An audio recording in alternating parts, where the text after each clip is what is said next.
آپ مجھے مجبور تو نہیں کریں گے؟ میں آپ سے یہ کب کہہ رہا ہوں کلمہ پڑھیے آپ؟ میں نے آپ سے کب کہا کہ قرآن کی آیتیں پڑھی جائیں یہاں؟ یہ لوک تنتر کا مندر ہے، یہ سنویدھان کا مندر ہے، جو چاہے کہے۔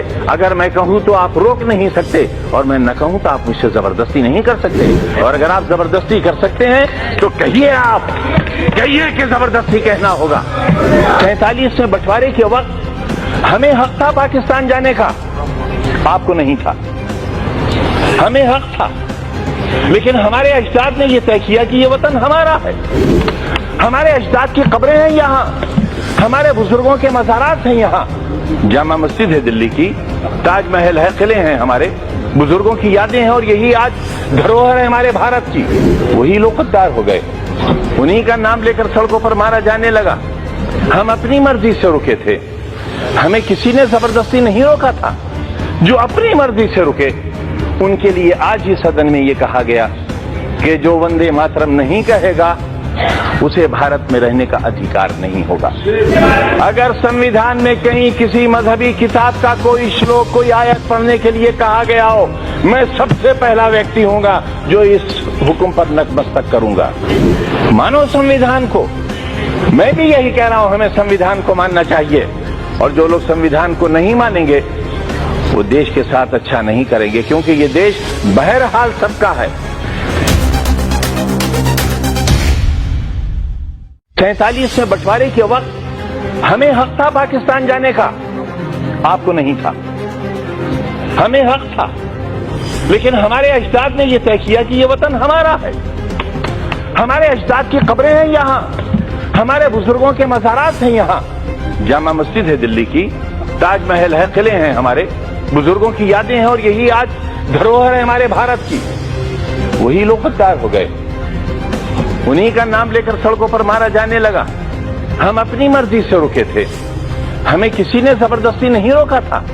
جو اپنی مرضی سے رکے ان کے لیے آج ہی سدن میں یہ کہا گیا کہ جو وندے ماترم نہیں کہے گا اسے بھارت میں رہنے کا ادھیکار نہیں ہوگا۔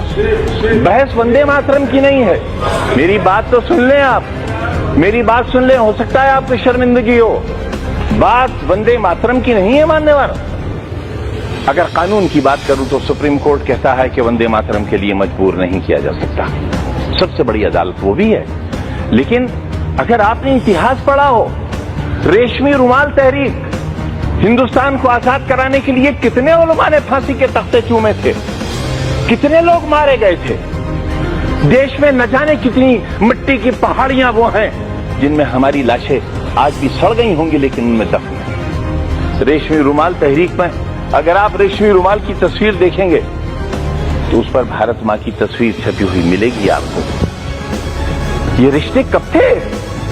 یہ 1942 میں جب ہندو اور مسلمان نے ایک برتن میں کھانا کھایا تھا، تب انگریز کو لگا تھا کہ وہ اب ہندوستان میں راج نہیں کر سکے گا، اور 1942 سے ہی اس نے اپنا بستر باندھنا شروع کر دیا تھا، اور 1947 میں ہندوستان آزاد ہو گیا تھا۔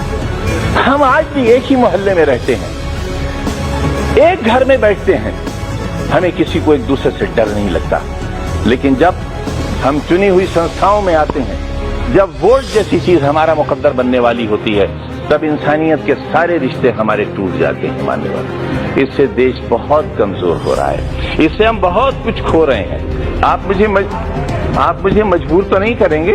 میں آپ سے یہ کب کہہ رہا ہوں کلمہ پڑھیے آپ؟ میں نے آپ سے کب کہا؟ میں نے آپ سے کب کہا کہ قرآن کی آیتیں پڑھی جائیں یہاں؟ یہ لوک تنتر کا مندر ہے، یہ سنویدھان کا مندر ہے، جو چاہے کہے۔ اگر میں کہوں تو آپ روک نہیں سکتے، اور میں نہ کہوں تو آپ مجھ سے زبردستی نہیں کر سکتے، اور اگر آپ زبردستی کر سکتے ہیں تو کہیے، آپ کہیے کہ زبردستی کہنا ہوگا۔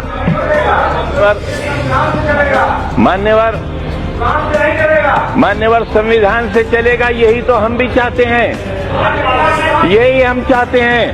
اگر سنویدھان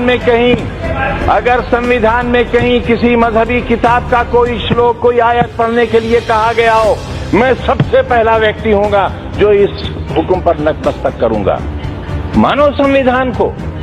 میں بھی یہی کہہ رہا ہوں، ہمیں سنویدھان کو ماننا چاہیے، اور جو لوگ سنویدھان کو نہیں مانیں گے وہ دیش کے ساتھ اچھا نہیں کریں گے، کیونکہ یہ دیش بہرحال سب کا ہے. پورا جسم ہاتھوں سے بنا ہوا نہیں ہے، پورا جسم پیروں سے بنا ہوا نہیں ہے.